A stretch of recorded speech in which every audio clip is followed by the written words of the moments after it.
I think Dplus kind of happy with how things have shaken out. They got a comfort pick for aiming. The comp is very cohesive with these dive threats coming through. The matchup top lane is good for them.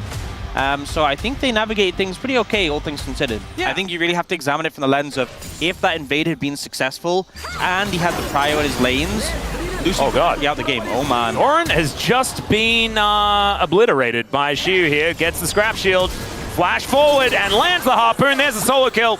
And that is first blood. Man, I'm so used to it being Gwen doing that, but it's Xiu this time. As well as Lucid, thinking that his prize is going to be this blue buff, and that is due to the fact that Showmaker has all of that priority in this mid lane, but bot side priority is also there for T1. So a little bit of an honest engage here as Carrier dives forward. They get on top of Lucid. He's lit on fire. Faker free hitting now with these Sand Soldiers, but it's Carrier that's the one in trouble. And with that Spirit Rush, Showmaker is able to take him down. Beryl now looking for Faker as Lucid in amongst it. Gumayushi the target, but Ona goes down first. And that's another kill, this time going over to aiming. It's a disaster for T1. That's even feats of warfare already completed for DK. To answer back, right? Because DK needs to take risks. They need to do things.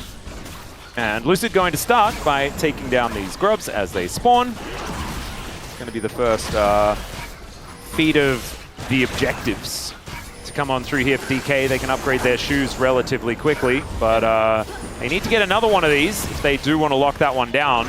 And Doran fighting against Xiu. Grand Starfall does come down. Let's see whether the Rumble will survive, and the answer is absolutely he will not. As Lucid just wanting to get that final grub, and he does manage to secure it. So T1 not able to deny the feat. They will be able to deny triple grubs from DK. So T1 on the board now with that kill under Xiu, certainly good news. In that play, Dplus very confident to pick up this dragon. Yep. Second objective of the game. Deadly Flourish, a bit of an attempt there from Gumayushi, and I was going to say, oh, that's optimistic as a result. Oh, so he hasn't had blue buff for very long. Yeah, oh, Guma. Okay, Solar Flare is going to miss the stun, but he's still dead. Lucid comes on over, grabs the kill, Beryl able to tank up the turret just well enough. Plates, so able to get that extra money, certainly going to be good. Lucid just flipped over the wall, so doesn't have that ability at this point in time. Avoids the Deadly Flourish, though, as he flashes over the wall. Ona goes in, but Beryl is right there already. The curtains are going to get called, as now Lucid still trying to escape. I don't know whether Beryl is going to be quite as lucky, though, as he realizes he has to stick around, and that will spell his death. So a little bit of an overextension, and this is something that they were talking about on the space. Aware of what's going on here, but I just don't know whether DK is going to have a way in. As I say that, Lucid just blast cones his way into the pit, and Ona is going to be able to stun him. The front flip gets him over, but that means the dragon definitely goes into the hands of T1. Equalizer goes down, not really doing too much. So an evening out of the Drakes. Another Earth, Wind, and Fire. We had one yesterday. Dragon, but then Dplus kind of force them away so they can at least get the Heralds as a consolation prize. And the mid tower, thanks to the pressure Showmaker had earlier on, is low enough where Herald with a bit of damage would be able to take it down. Yeah. It's a big one. Now Faker actually able to put on a lot of pressure here towards his bottom side, but Showmaker is going to answer that. Spidey sense is tingling there as Faker is going to be able to back away. This gives up some pressure towards the top side when Ensuin is big, but 3 is really where he's going to take off. And now looking to Herald the mid tower. This won't kill it, but they should be able to finish it off with some mortars. Yep. Beautifully done. Faker is going to try and return the favor, heading down towards his bottom side. No feats of strength, of course, but first turret blood going over to DK going to be an important one there. I have to TP out. Yeah, Faker will set up a turret of his own, and will look to take down this wave more. And Solar Flare going to connect onto Ona. Zenith Blade to try and chain this CC, but the Magnet Storm is good from Carrier. Untargetable is Lucid, but he has to use everything to try and get out, and it does not work. Oh dear, sometimes Zenith played in and it is just not the right call, as now the Otacon going to get taken and T1 really getting out to a fantastic lead off the back of just Faker's phenomenal moves in the bottom lane and an overextension again from DK. It's a very weird play for Dplus to go for in that situation. You know, Showmaker's TP wasn't quite available, Faker's was. Go back to that perhaps. They're finding angles to get some tower damage here. Oh, she was struggling now. Yep, Doran in a much better spot as he flashes in and returns the favor. The turret will do a fair bit of damage there, as in fact, yeah, Doran does indeed die. But now we've got another fight breaking out. Beryl, once again, just gonna be dead. Solar Flare looking a little celebratory as it hits absolutely nothing. And T1 They get the better end of it, even though it was a 1-for-1 as far as the top laners were concerned. Losing Beryl going to be a big deal because that should spell this Dragon going on over to T1 without DK being able to do anything about it. Starting to feel pretty rough for Dplus, considering how good this game started as well. Starting to fall behind and potentially losing a game like this. Yeah, I didn't see that he... All right, Beryl's in again. Lucid is there watching again, and Beryl's dead again. This is just a never change game, I feel like, for Beryl. Yeah. To take a turret shot or two. But unfortunately does not happen. Grand Starfall goes down as Xiu is just going to get swept back, and will do a fair bit of damage here to Ona on the outset, as now Gumayusi also in a little bit of trouble. Good cleanse from aiming, but it's not going to be enough. Carrier just being a defender, as Lucid realizing that perhaps he's also overextended, and Beryl's out of the gate once again. Okay, it's time to die once more. Oh, as look at these the health bars, these health bars are so incredibly low. If Beryl can actually get in there, Solar Flare is back up again, and he throws it down. Not going to find anything, but he's holding them in position. The Eclipse wears off. Beryl is certainly killable, but so are T1 as Doran's teleported in, and oh my goodness, this Gwen is so scary. 15 seconds until Xiu's back up again. And it's a 4v5. In goes Carrier, but doesn't really find the angle, and now Showmaker with all that mobility, looking to see what he can get done. Untargetability good there from Lucid, but Gumayusi, he lands the bullets. Faker goes golden, and DK melts like butter in the microwave. T1 just destroy them. T1, like, that recoup was just so incredibly impressive. You get around Doran, who has that full health bar, and DK, they could smell blood in the water, but it just wasn't T1. See here, the siege is continuing. The Baron getting to work here. As Equalizer goes down, flash in from Beryl, gets the cleanse out from Gumayusi as Carrier going down lower and lower. The Magnustorm not going to save him there. There's some untargetability from Lucid, will not save him here either, as it's a 1-for-1 in the end. And now Doran is rotating over. The needlework is so scary as once again he's under the turret. Once again he's dead under the turret, as aiming not going to be able to stick around though. So with the health bar advantages, Ona? Okay. That's a little deep. Okay, that's a choice. You can't go through that base gate, but that's okay. He's able to wait things out, and the rest of T1 will join. So that's just aura, you know? That was a lot of aura, and I think Showmaker could feel it, as the inhibitor going to be the next to fall here, as T1, they're pretty good at this, closing out these games. Yeah, exactly. Opportunity. 3 items like you were talking about, a thing to watch out for on aiming, but I feel like it's too little, and it's probably too late. Yeah, the problem is, you know, there's 3 items across the board for T1. I'm going to connect there onto Doran, and then Showmaker has to try and find a way out as, the deadly flourish! That was beautiful! From Gumayusi, he has to now walk off the red carpet as Beryl looking for Doran. The Magnustorm's gorgeous! Carrier sacrifices himself for it though, and now they're looking for even more. Over the wall they go. Doran is so low, Guma's so low, but it doesn't matter because they get a clean ace, only losing Carrier for it. And T1 will now look to finish the game. Dplus go for an attempt there, you know, they managed to find a kill onto the support, but nothing more. They don't have to follow through with Showmaker dead, and with this much of a deficit, it was a tall order anyway. T1 managing to hold strong after, you know, some troubles, a little bit of troubles in the early game. A very convincing finish out for this game. Absolutely beautifully done by T1, and it was just the fact that they held it together, right? It looked like things were snowballing out of control, then one overextension around the Krug camp. It seared into my brain. Even if you are just picking MF straight up into it, is still not going to be that high. Yeah. I mean, also what often happens in pro play is that the Braum is a little bit under-leveled compared to like solo queue. Definitely a lot of Winter's Vice spam. Now the Hex Flash coming in. Yeah, over the wall goes Carrier, and he's out of turret range, finds a double pulverize, Maker Rain comes down as Gumayusi comes on over. The door is set up at first blood, still goes over to the Misfortune.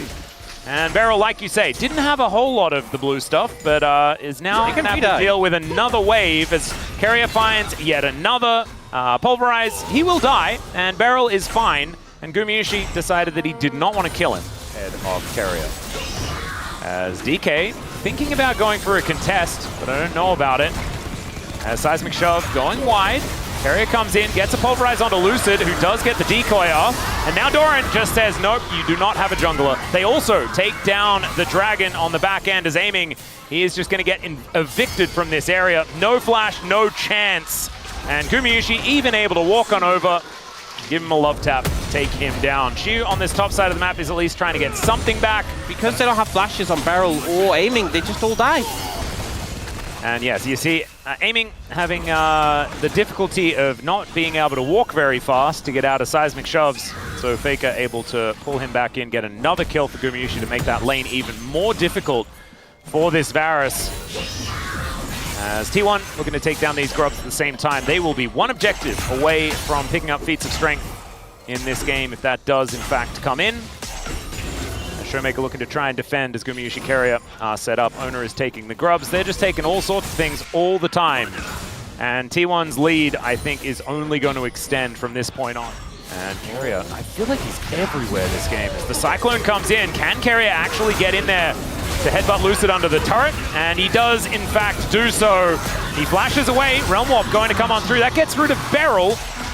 So Beryl lives, and Lucid is very dead. Start to fail when you're lacking that extra bit of damage. Well, speaking of an extra bit of damage, I think Faker certainly has it. As the threaded volley is coming down, we're going to stop watching that one as Lucid comes in, and the hook shot is so good from Doran. Bullet time comes down as well. Beryl almost just dead from that one, but they do manage to get the Camille, but at what cost? The answer is everything. Easy cleanup from the side of T1. Sejuani. Yeah. You dive in as this Wukong, you're probably just dead immediately. Well, Lucid is going to dive in and just flashes away and dies. Wow. Like, why? Still, Showmaker and Shu, they're going to come on over. All Out is going to be used to separate Owner from this fight, but he just gets back towards this collapse onto Showmaker. And Gumayusi, he comes down yet again. They've set the table for it, and they're now looking to grab these kills. Glacial Prison comes on through once more, but Shu, pretty tanky. Game one, Dplus had a lead, had an advantage, managed to push it a little bit, and then they started to flounder and T1 pulled back. This is a game though where T1 are the ones who led the charge, who have the advantage, and it just doesn't even look remotely close. Nope. I feel like the floundering is where we started. I'm sure he's all by himself and doesn't have the entirety of the Avengers ready to assemble the second something goes wrong. The old Avengers or the new ones? Both of them together. Oh, all of them? Yeah. All right. Well, Rift Herald is just going to be secured here by T1. And Showmaker standing on a ward, that could be scary. Blast Cone here, it's an Infernal Soul, so we'll have a few extra Blast Cones. Sorry, Valdez. As, yes, T1 just trying to get even more control, just to make sure that Faker can very safely take this turret on this top side. As I've seen fights in this area happen before, as Beryl throws out an ulti for fun. Seems crazy. As Headbutt Pulve under Beryl. Owner swings a flail at him as okay. Aiming going to start this one up. He's already down very low. There's the flash forward. Can they actually kill Guma? Is the question. The answer so far is no. They take down Beryl finally. They overextend far enough to kill the Misfortune, but now the rest of them are likely to go down. Doran just executes aiming underneath the turret. And Shu trying to escape. That blast cone direction was looking a little dicey, but he gives them the good old thumbs up as he exits. But they didn't need to kill Shu to feel really good about how this fight goes, as Lucid is just running for the hills. And it feels like T1, they don't give the opportunities, right? Because they're not overextending into vision that they don't have, as the bullet time is so good. Beryl's door does pretty much nothing, and aiming is just shredded. Down goes the Wukong as well, as there is an All Out, so they kill Gumayusi one more time. As Showmaker also might be able to get a kill onto Carrier. There is that one. Shu gets himself out of there, but I don't know whether Showmaker wins this 1v1 against Owner, and he does not. Down goes the Cassante as well, as T1 complete the ace with only the sacrifice of their bottom lane, and you can see Shu just head in hands. Hampering away at Guma's KDA. But in terms of the game state, it's just getting worse and worse every time they take down the MF. As Lucid wanting to trade for an Infernal Drake. I don't think he gets to make that trade. Well, I mean, we know that there are a couple towards the top side, but it looks like DK may not have full information. Showmaker coming on over. There's a teleport in from Doran. DK going to have to be swift about this one if they want to lock this down, as they do manage to secure it, get some bounty gold as the Cyclone comes in. Lucid looking for Faker there, but Faker moves out of the way of the Cyclone. Very nicely done. Hextech Ultimatum onto aiming in the back line. What's this Varus ever supposed to do this game? And it is get shoved and then bullet timed to death, as Lucid That was a bit tricky. Gets himself over the wall as Shiu trying to get into that backline, goes all out and pulls Doran over, but he's so incredibly low. Gumayusi is looking for that kill, and he should be able to get it. Still, actually, Shiu doing some work, but Gumayushi's a raid boss. He is massive. That's another ace for T1. Baron going to be next on the cards. Been up for 22 seconds. All right, Realm War play. They want to kill Gumayusi one more time as the seismic shove is so perfectly placed. Showmaker goes golden. Shiu into that backline. They might be able to kill Gumayusi, but I guarantee they are all dead after that as Ona takes down the Rise. Doran getting on in there. Man, it's doing so much damage. Shiu dashing around, doing cool stuff, but you know what? He's dead. And there is not a whole lot to be said other than that. T1, even though they don't have their 80 carry, they will be able to pick up a Baron. And that is going to be yet another 1-for-5 trade. Max, do you remember, I think it was an MSI game, and it was on Faker's birthday, and I think he was playing against a Turkish representative. And T1 has been so owner-relied, so it's a good omen seeing them win with them on the Sejuani. Shiu is taking a lot of damage as Doran trying to chase him down. Aiming is going to push him away, but it's not going to stop this inhibitor from going down. DK, it is feeling circular in motion. They are just slowly but surely going down the drain. As Shiu does get his health bar back, Weave as well just to block off Lucid from this fight. Seismic Shove does not connect, but the Hextech Ultimatum goes in. There's another gorgeous bullet time as Gumayusi cuts them down. Kill credit going over to Doran. Sitting on 10 now this game. What a monster. Seismic Shove's gorgeous there from the GOAT.